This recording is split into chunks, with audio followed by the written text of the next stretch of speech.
Hi everyone, my name is Jonathan Barrero. Today I'm going to discuss literature from the Nara and Heian periods, taking a particular look at how these periods treat the theme of loneliness. First, I'd like to give a quick overview of what the Nara period was all about. This period saw the birth of the imperial court at Nara and the transplanting of Buddhism from China.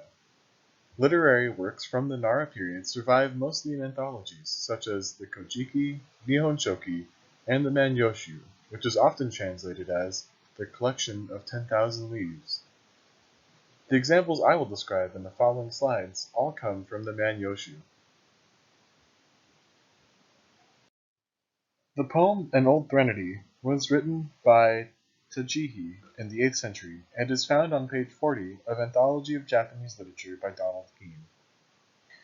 This threnody, or Song of Lament for the Dead, mourns the loss of the speaker's wife, and bemoans the fact that he must now sleep alone.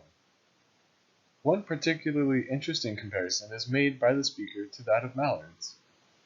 Even the mallards, the speaker states, sleep together and shield each other from the snow. Unlike the mallards, this speaker has no one to protect, or be protected by, from the cold.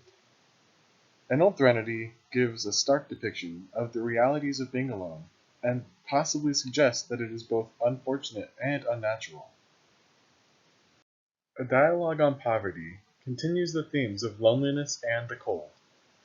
Written by Yamano-ue Okura, it describes the bleak living conditions of the speaker and how these conditions create a feeling of social isolation and despair.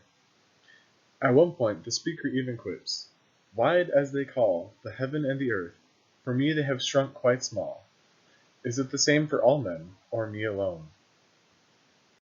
The final image in A Dialogue on Poverty is that of a village headsman making rounds to collect the dues. This image is quite distressing, as the speaker has barely finished outlining his destitute state of affairs. It also mentions that the speaker worries for those that have even less than he does.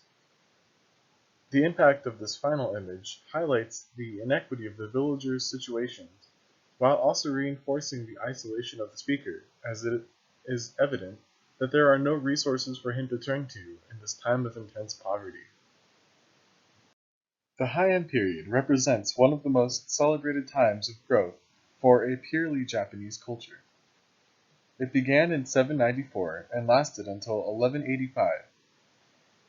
Literature in this period benefited from a number of developments, including the formation of a purely Japanese writing system.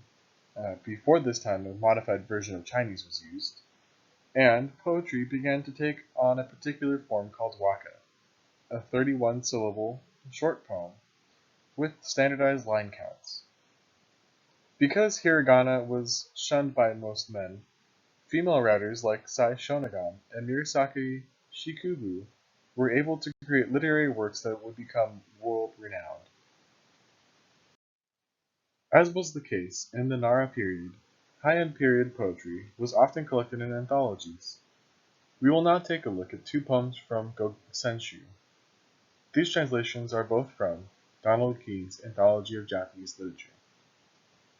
The first poem reads, "In the loneliness of a hut, where rankly grass grows, the prickly goose grass, there is not a soul in sight. Autumn has already come." Here we see the poem speaker connect the feeling of loneliness with discomfort. We also see that the speaker frames the scene with the season. This is a fairly common practice, but beyond being a convention, the inclusion of a seasonal marker may imply that loneliness is also seasonal in nature. The second poem reads, "Dreams, listen my dreams, do not bring me together with the man I love. When once I have awakened, it makes me feel so lonely."